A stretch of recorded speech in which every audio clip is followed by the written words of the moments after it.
Welcome to the Factory Futurist podcast, where we profile the thought leaders, technologies, and companies revolutionizing high-tech manufacturing. We learn from the best about how they sustain high-performance leadership in technology, their personal life, and their companies. If you're just joining the podcast, my name is Drew Allen. I'm the host, and when I'm not chatting with these fine folks, I'm the VP of Strategic Development at Grace Technologies. I hope you enjoyed this episode. Frank Hurtte is one of the thought leaders in the customer-facing side of automation. As a salesperson for one of the leading industrial automation manufacturers, he was noted for two things. One, he ran over 99% of his business through distribution. And two, over a 12-year period, he outgrew the rest of his organization's business by double the national average. As the leader of an automation-focused distributor, he developed a sales model that took business from 17 million to 160 million over a 14-year period. Since founding River Heights Consulting in 2005, he has authored 4 books and over 500 articles covering topics related to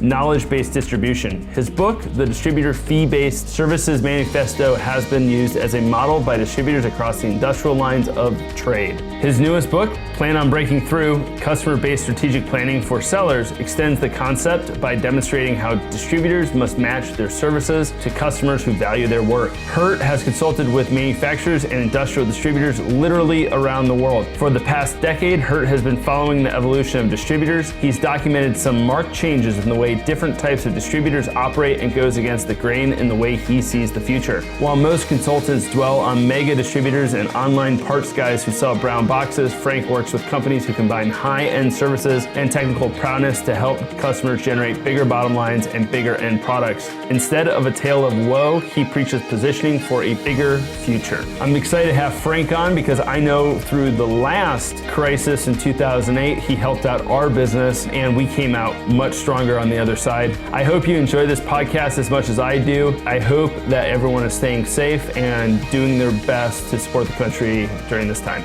Please enjoy. Well, thank you, Frank, for joining me today. For all the listeners out there, Frank and I go back a long time.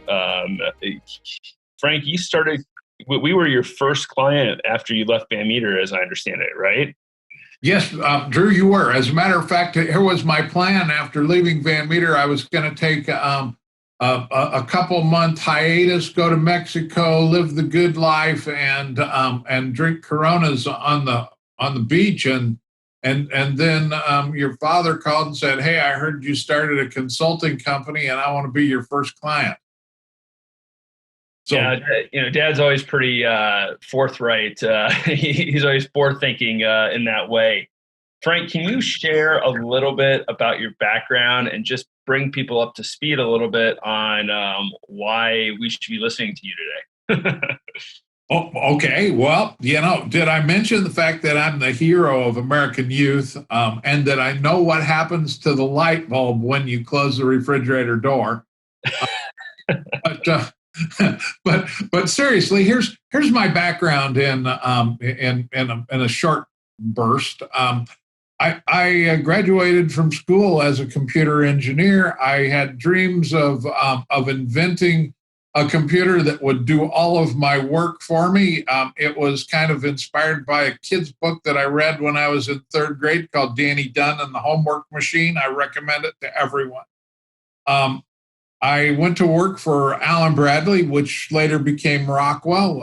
All of my work was in the customer-facing side. I've been involved in the technology part of it since the day when I was working for Allen Bradley. Maybe 3 months into my career, the president of the company called me up to his office, which I was like, I was as low on the totem pole as you can get. And the president of the company is calling you and saying, "Hey, can you come up to my office on the 7th floor," which was like Mahogany Row. They had rich velour and Corinthian leather like you wouldn't believe. I went into his office and he was busy. He set his phone down and looked at me and said, "Frank, I was just looking at your resume and you're a computer engineer, right?" And I said, well, yeah, Tiny, I am. He said, I want to ask you if you would move to Cleveland. I was in Milwaukee at the time, and work on programmable controllers and our other electronic stuff, um, which kind of took me back because the company had promised me I could move someplace south after I finished a training program.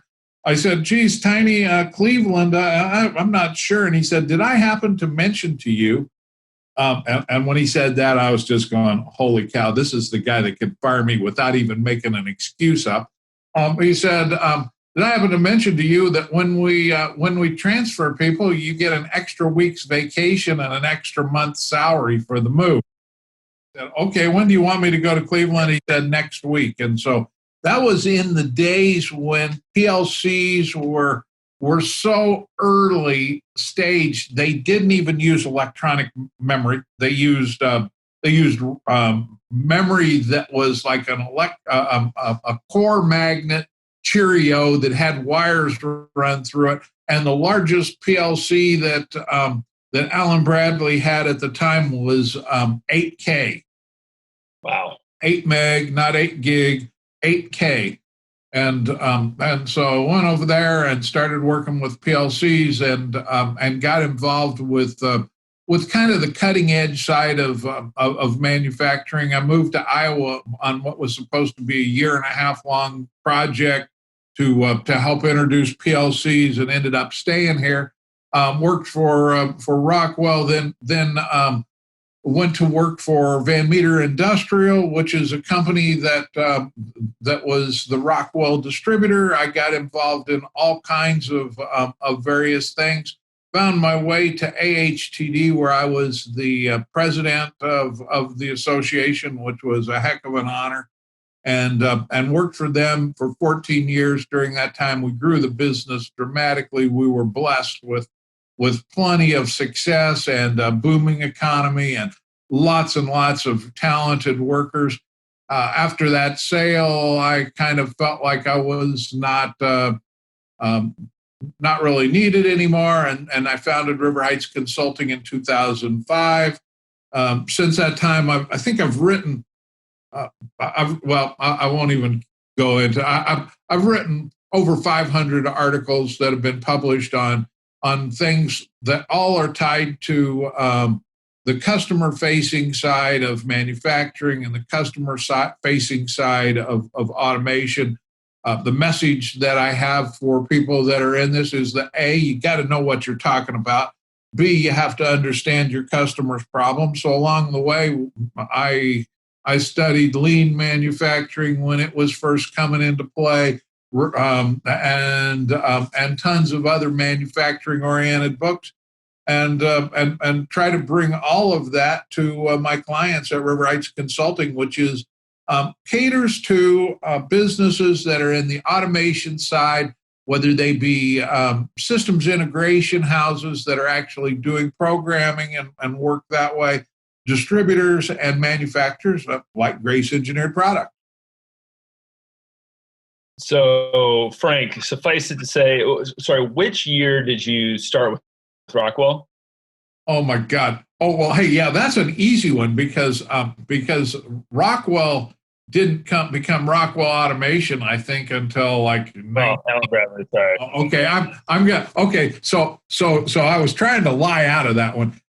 Drew, it was a very, very long time ago. I remember the date because it was June 7th, 1977, that I walked in the door as a brand new employee and got my name tag and all of that good stuff, and wore a suit and tie. I'm not sure if the suit or the shirt was ironed, and shiny shoes, because someone told me that you had to wear shiny shoes to make it in this world. So Frank, the reason I wanted to have you on today was because you have that very long-term experience. While companies companies in the past have never really encountered a virus or an infectious disease causing disruption in their business, you have had quite a lot of experience dealing and leading through crises in the past. One of my first questions for you is, which crises have you been through that really stand out, and what were those lessons that you learned and applied in the businesses you were involved with then? Drew, there've been several. I'm going to start off with the one that affected me personally the most, and that was the summer of 1993. That it was a banner year for rain and flooding in the state of Iowa. I lived in Des Moines. My office was in an elderly building in downtown, and I was with a group of customers at a sporting event downtown. They were doing the Des Moines Grand Prix, which has since not run, and you'll find out why, because there were like 100,000 people downtown Des Moines watching this. We're all sitting in the stands, watching the cars go by, and we see off in the distance this dark cloud coming. And they're going, holy cow, this is what we need, more rain. We better head to our cars. By the time we got to our cars, the rain was coming down. By the time we got out of the parking lot, the force of the water was causing manhole covers to pop up. And I remember dropping the customers off and then going home and going to my wife, hey, this is going to be quite a flood. The rivers are already over their banks. That was on Saturday night.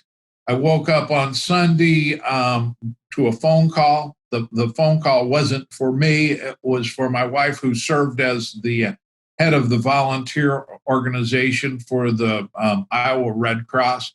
And it was, hey, did you know that the water went over the levee downtown and flooded downtown Des Moines? And we said, no. And they said, did you know that shortly after it went over that, it breached the levee at the waterworks, that place that provided all of the drinking and all the water for Des Moines, and instantly Des Moines became the largest city in the developed world without water. We were without water for 28 days. Without any kind of water. We had the National Guard bringing in water, and my building was not flooded, but the water was up to the doorstep. I remember calling and calling one of our other locations and talking to the branch manager there and saying, hey, would you do me a favor? Would you go to the store and buy as much bottled water as you can? Get as big a jugs as you can, because we're without water and we're going to need it, and then ship it over on the company truck. Wow. They went to the store and bought 100 cases of Perrier. We were brushing our teeth with Perrier for 2 weeks, but when it came to flushing the toilets, we had to go, and I had employees that would take 5-gallon buckets down to where the floodwaters ended and fill those buckets and carry them back up to the building so that we'd be able to flush the toilets. So, what were the business lessons to be learned amidst that crisis? The business lessons to be learned are this: when things are in that regard, customers want as much pre-service as possible. They don't want you to send them a drive and the parts to go on to the drive. They want you to connect it. They don't want to buy an electrical switch panel that they have to plug the panel in.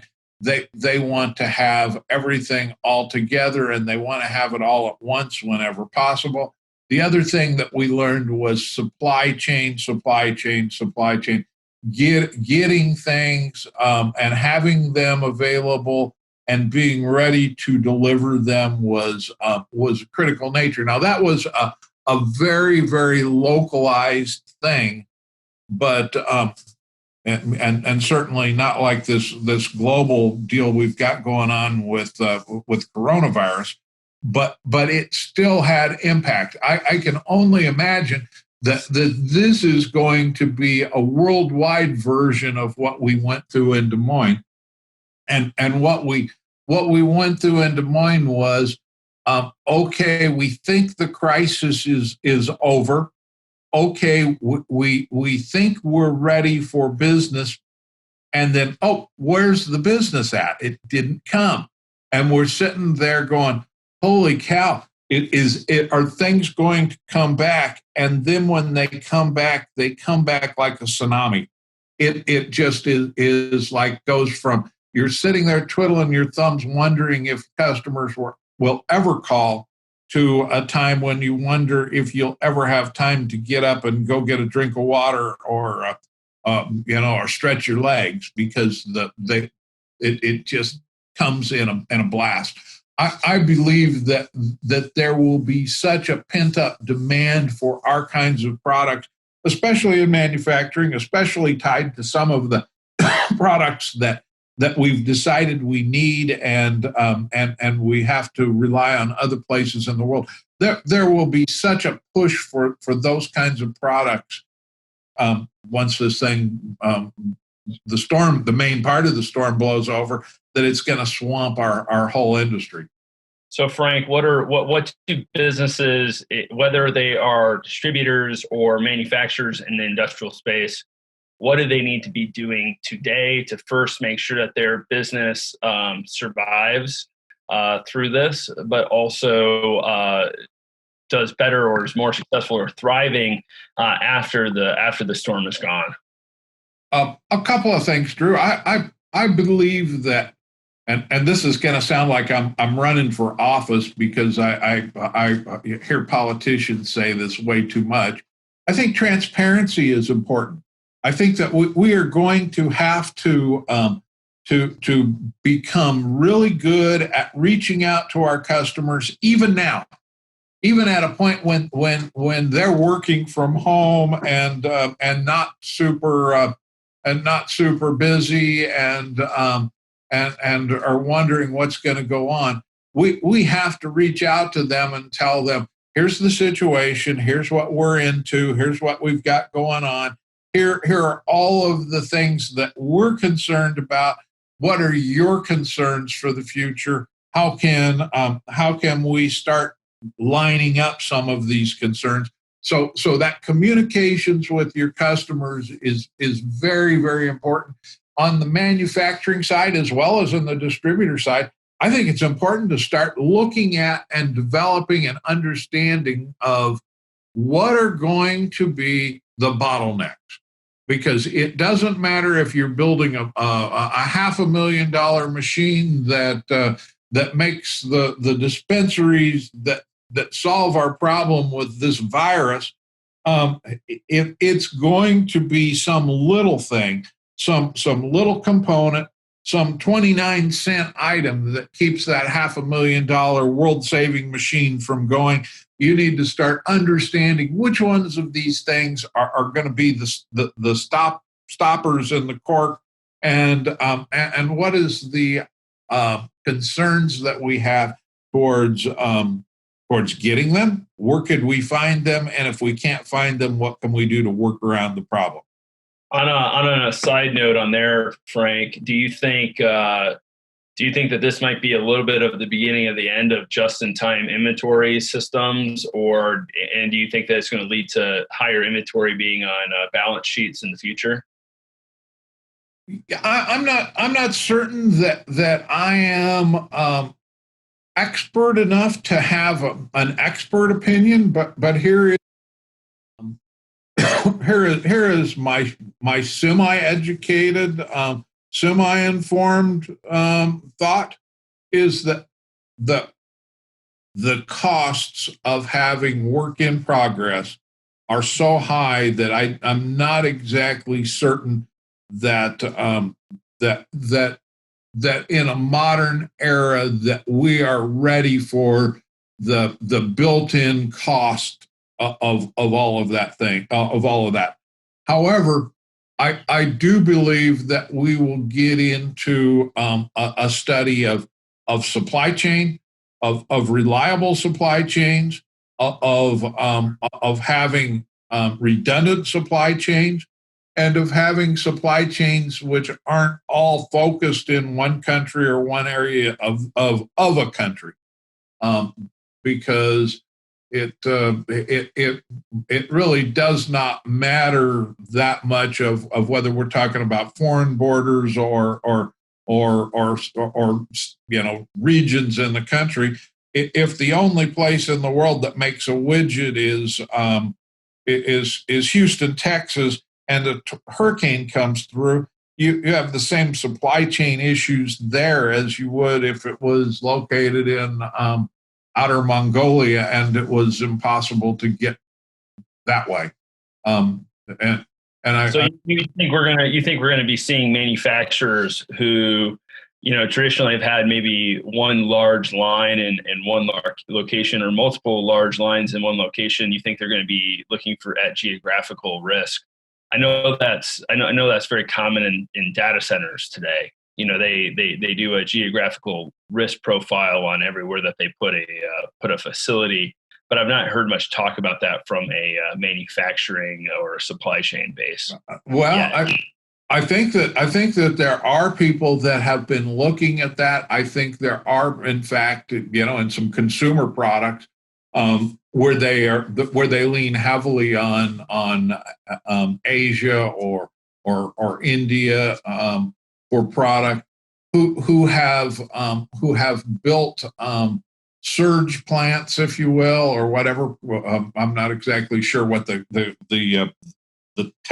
technical term that they use is, but where they have other facilities on shore so that they can quickly match up and say, well, gee whiz, we didn't expect that this was going to that the blue color shirt is going to be the most popular one, and so we need to hurry up and make some blue shirts. Well, then they're made someplace more close proximity than Asia.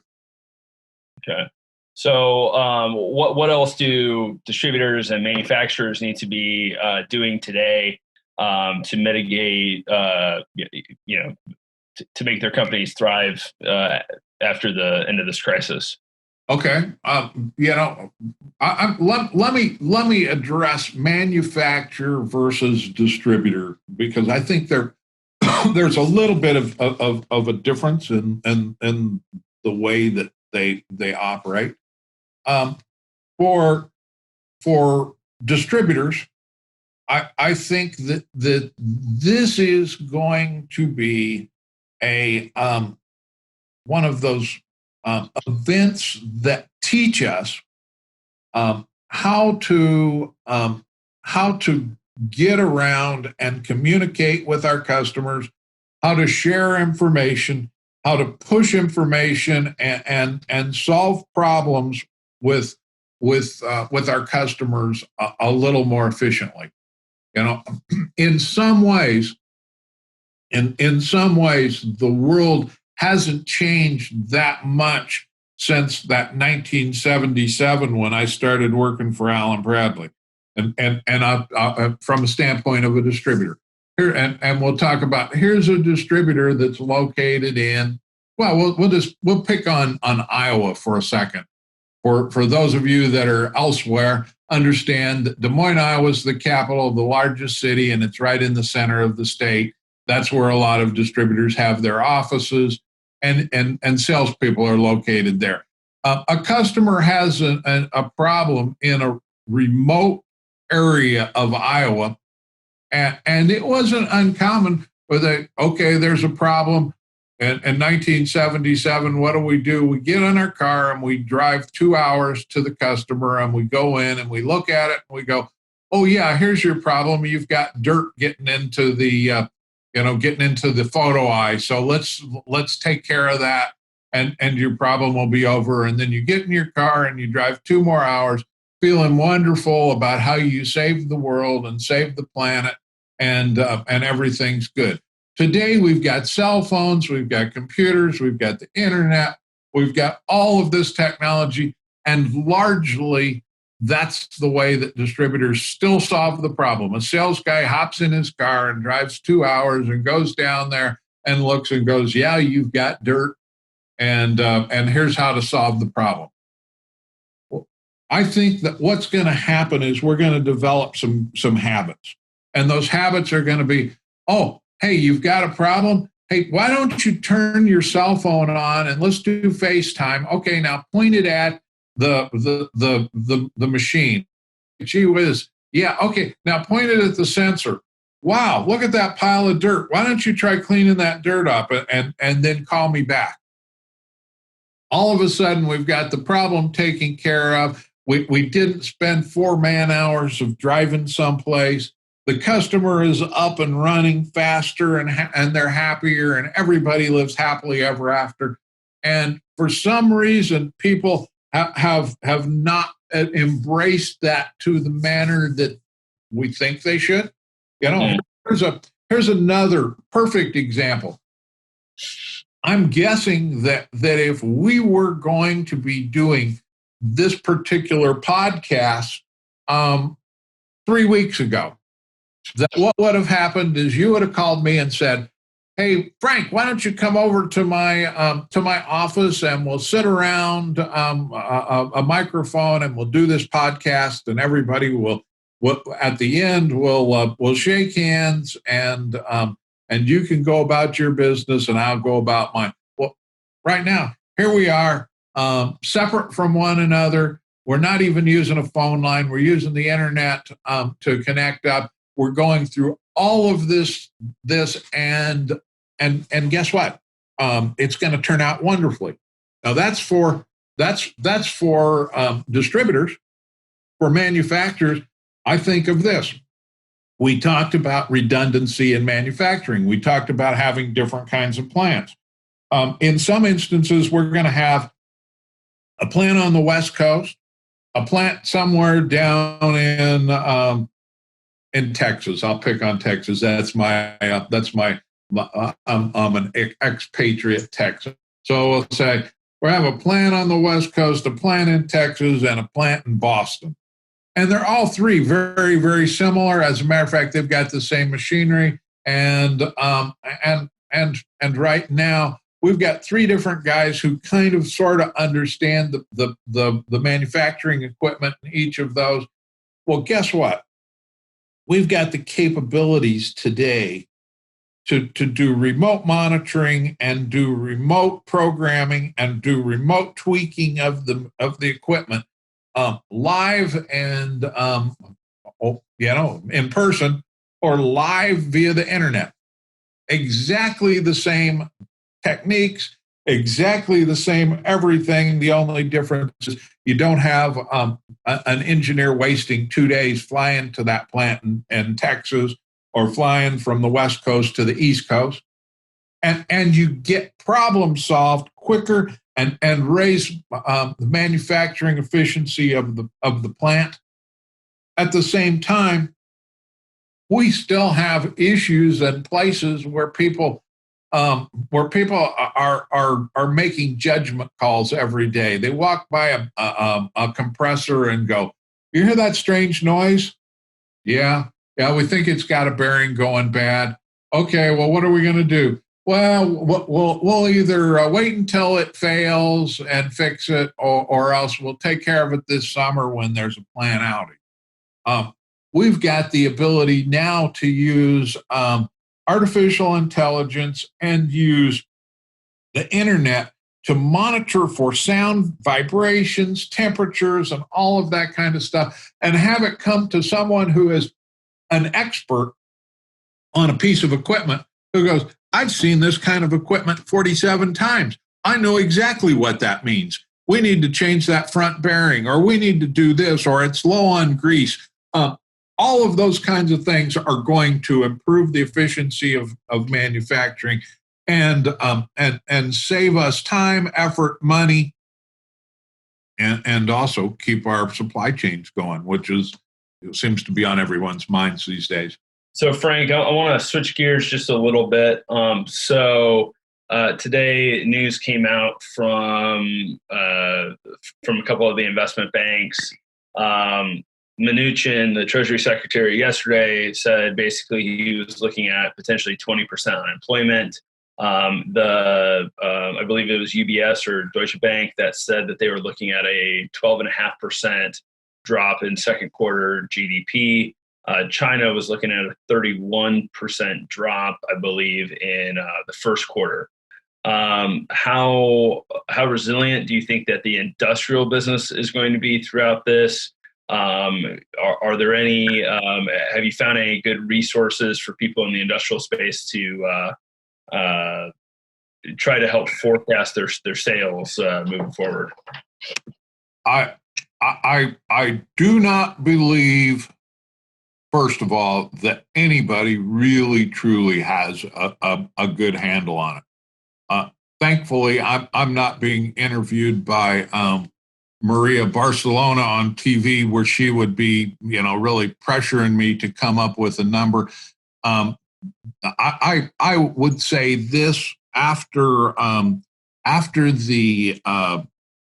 the bubble or financial drop off in 2008, actually, for the automation world in North America, it hit sometime around October 1st of 2008. There was like stepping off a cliff, and there was a drop off of business of somewhere in the neighborhood of between 28 and 34%, depending on what part of the country you were in. I totally believe that we're going to see a drop off of that magnitude. I further believe, though, that since that one was created by a financial problem, this is caused by a human problem. Once we get the virus under control, and I'm not saying solved, I'm just talking about someone comes up with something that says, okay, we can't keep you from getting it, but when you get it, you're not going to die. We're just going to give you this drug, and you'll be sick for a couple of days, but then you'll be back to normal. I would expect there would be a rather quick pickup to the business. I think that there is it is certainly on industrial equipment, which and the manufacturing in North America, that there will be a pent up demand, either for people who have decided to start making things here versus elsewhere, or for people who are making things that are government mandated or mandated by society. I think that that's going to be a very, very brisk business. And quite frankly, I think that there is going to be a bit of a surge of products, consumer-based products, because let's face it, at this particular point in time, anybody that's got any money can't go spend it. There's only so many groceries you can buy. And aside from spending a fortune in toilet paper, which some people seem to think is going to be the currency of the post coronavirus world, I just think that there's going to be a spendathon for those who have money, and sounds like a little bit of. Finally, maybe a little bit of light at the end of that tunnel. Well, yeah. We have to not be pessimistic.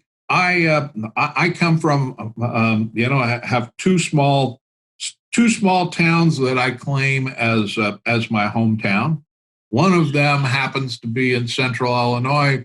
That's the town that my grandparents lived in, my parents grew up in, and they have a website that's devoted to history in this small town of about 8,000 people, and where coal mining was one of the big things, and they have been running each day.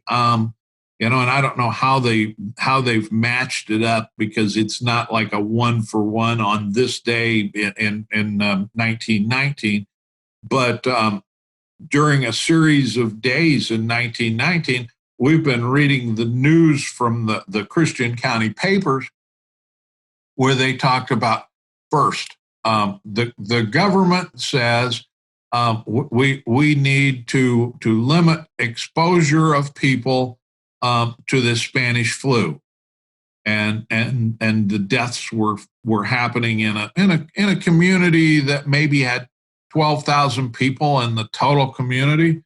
The deaths were happening 20 per day. To them saying, okay, we're going to close down all of the saloons in these towns, and listing off the towns.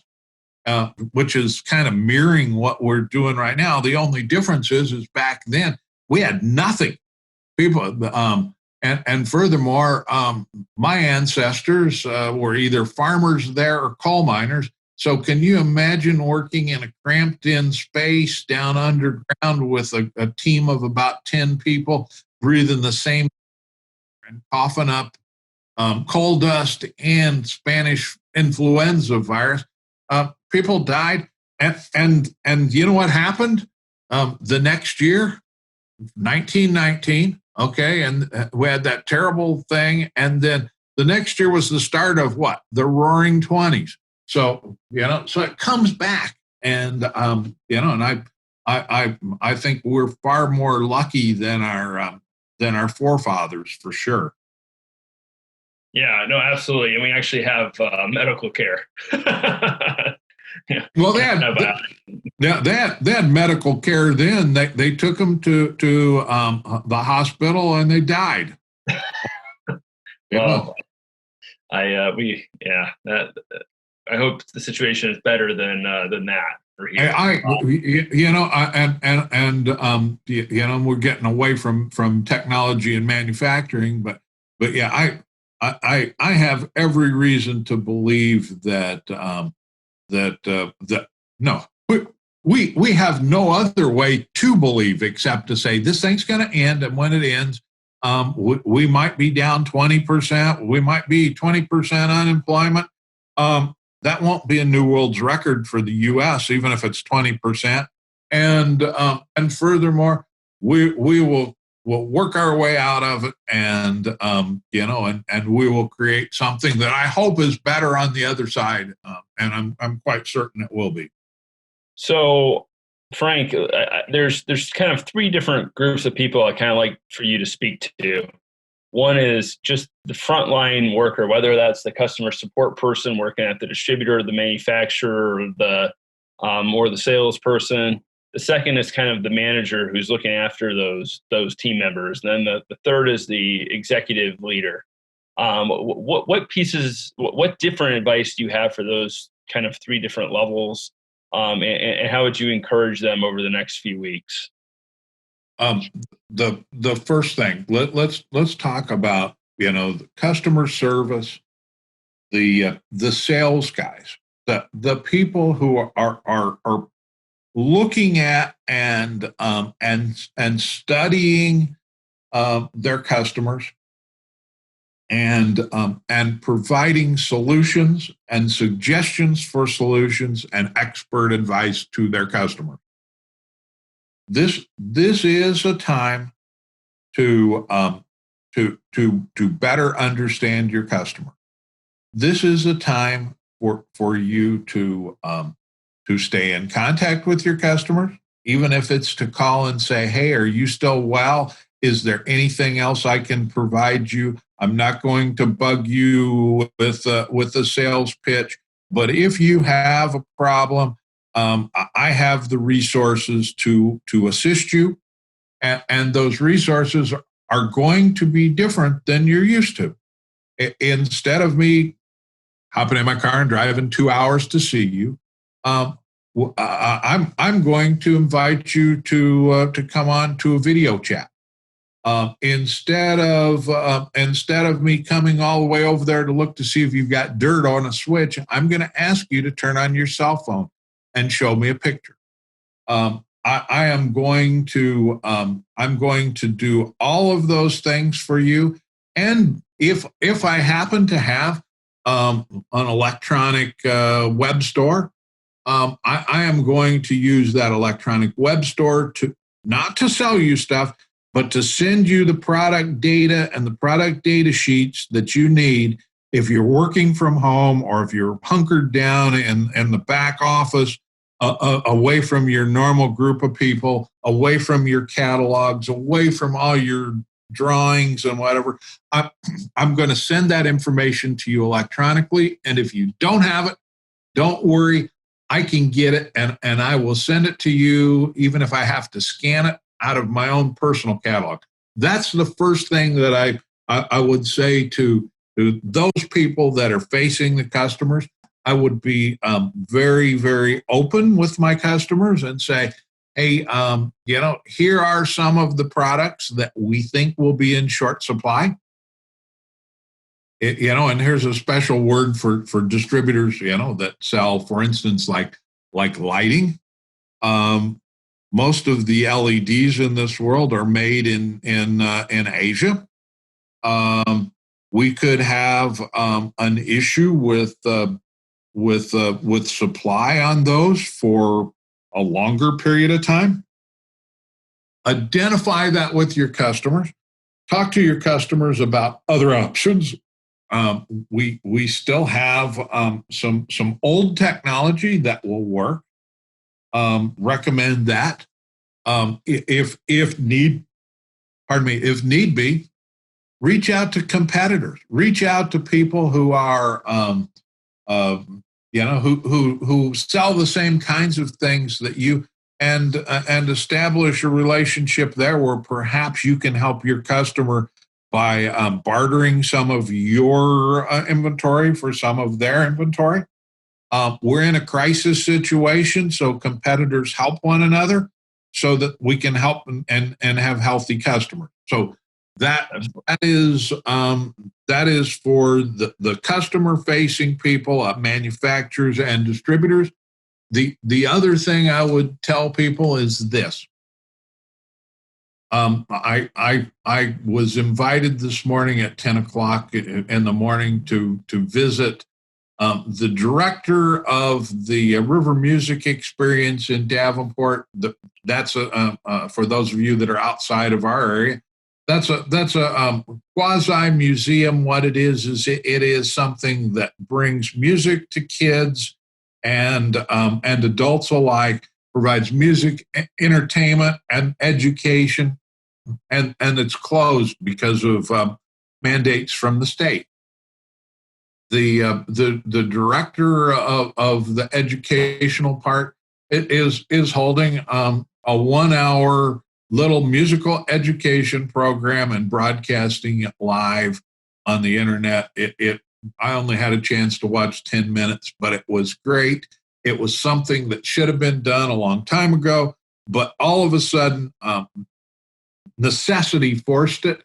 So understand that you have customers who may or may not be fully engaged, and that training is super important. That I have said this over and over again for those who market and sell technology products. Training is the new marketing. If you can train product, not an advertisement, mind you, but this is how you use this.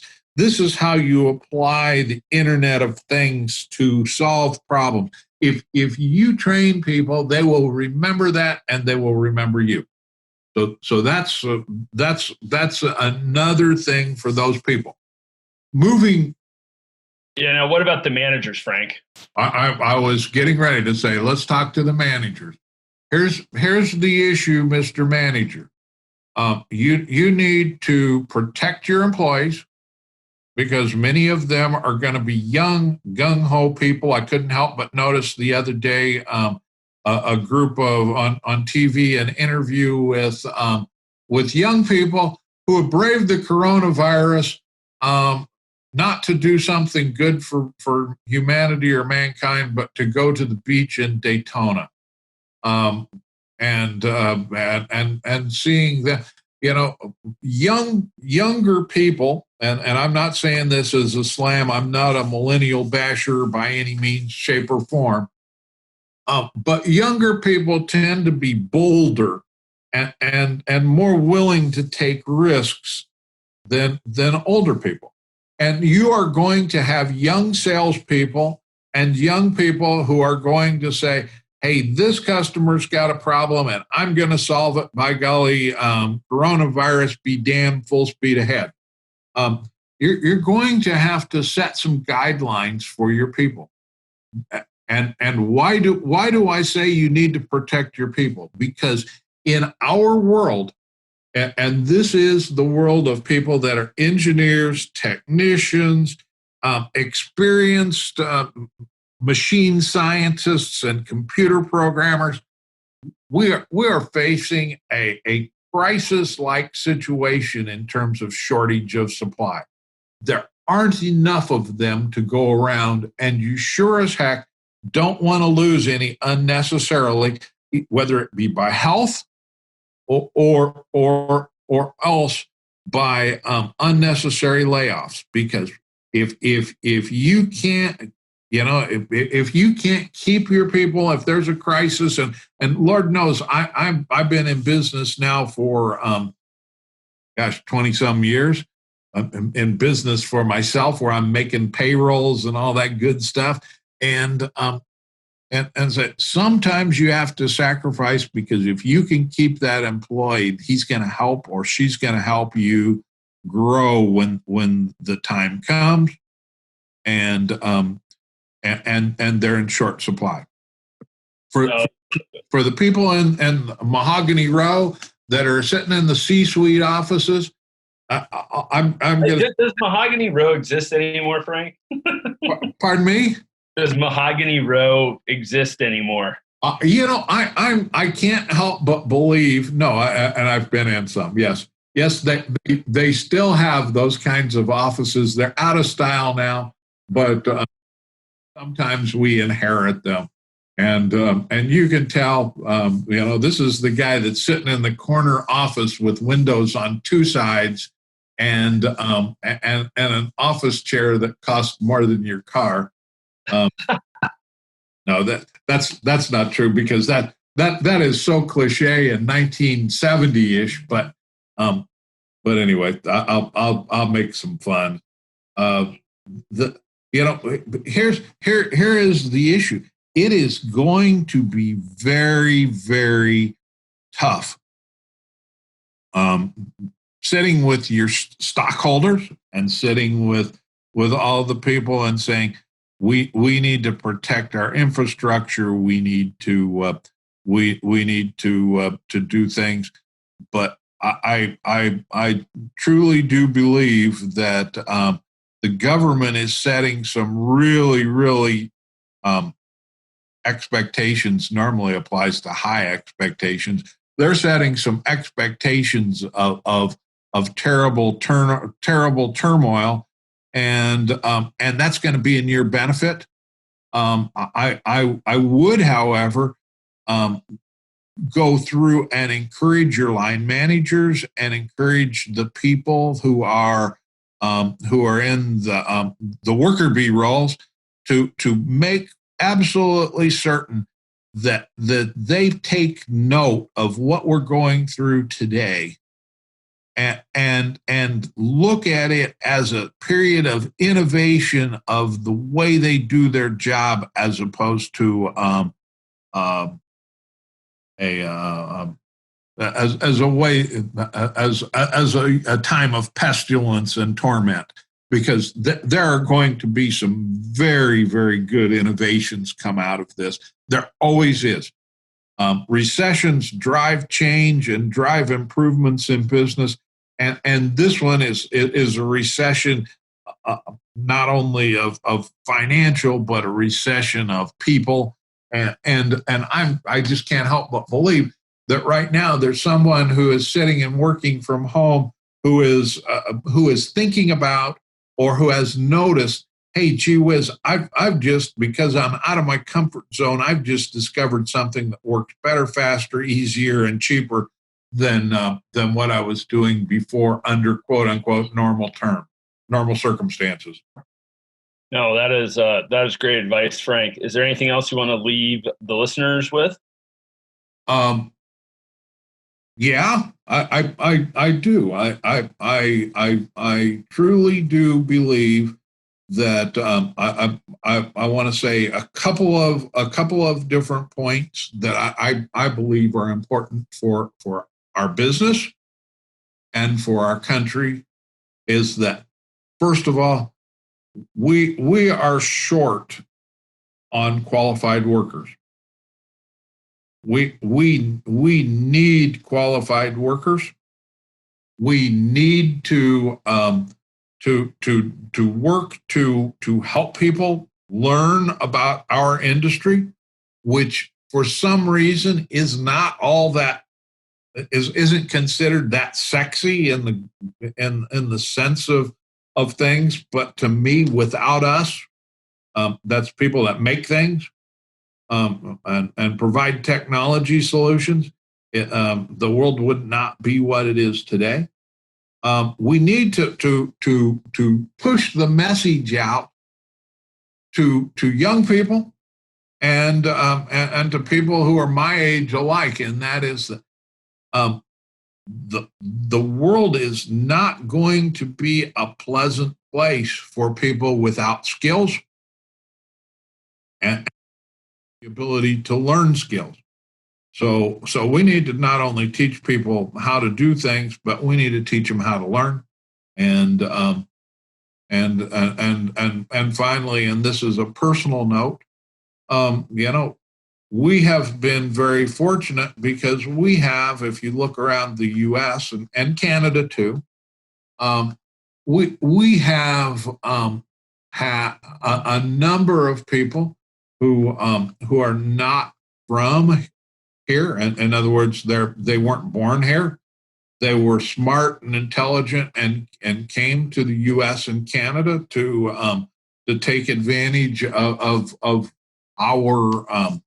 our system and to take advantage of the freedoms that we have and the opportunities that we have. And I'm all for that on one side. The other side of me says, in some ways, are we strip mining the intelligence from other countries and bringing them here? And and what would happen if those people stayed home and became leaders to guide other parts of the world? And that's purely a personal thought. And some people won't agree with it, others will. But that's a feeling that I have. Yeah, I feel, I feel pretty blessed to be here in this country right now. My fear goes to some of the countries that have less developed infrastructure. For instance, my wife is from Brazil, and they're starting to see a dramatic increase of cases, and their infrastructure is not where we're at. Obviously India as well as Africa. There's going to be some substantial pain and death that go on in those countries, and it does seem to make sense for the smartest people to also help raise up their own countries. So it is our job, in the near term future, it is our job to be on the forefront of finding a solution for this coronavirus issue and sharing it with the world. That is our charge. That is our duty to humanity. And it also is our job and duty to humanity to along the way take advantage of this crisis to develop some cool new things and some cool new ways of doing business that in some days people will go, when was this invented? And all of a sudden, the invention of these new techniques and these new technologies will overshadow the death and destruction caused by the virus. Well, we'll leave it on that note, Frank, and thank you very, very much for your time this afternoon. I hope that this is incredibly helpful to the rest of the listening audience. And if you guys have any questions, Frank, how can people reach you? The best way to reach me is via my website, or probably, I'm going to throw out two plugs. I have a blog, which is called The Distributor Channel. If you just go to Google and type in The Distributor Channel, you will come to us. We have the top ranking, and it's not because I spend money. It's because I spend and invest time to put new content on. I have covered every aspect of automation and automation distribution and manufacturers that work in there on thedistributorchannel.com, or else look me up. I am unique in that I am the only Frank Hurtte, and that's Hurtte, Hurtte. I'm the only one on the planet. So if you Google search me, you will find a way to get to my phone number. Well, fantastic. All right. Well, thank you, Frank. Stay safe, and give my love to your lovely wife. Hey, thank you, Drew. You have a great day, and thank you for the opportunity. Thank you for listening. I'm Drew Allen. We look forward to seeing you in the next episode.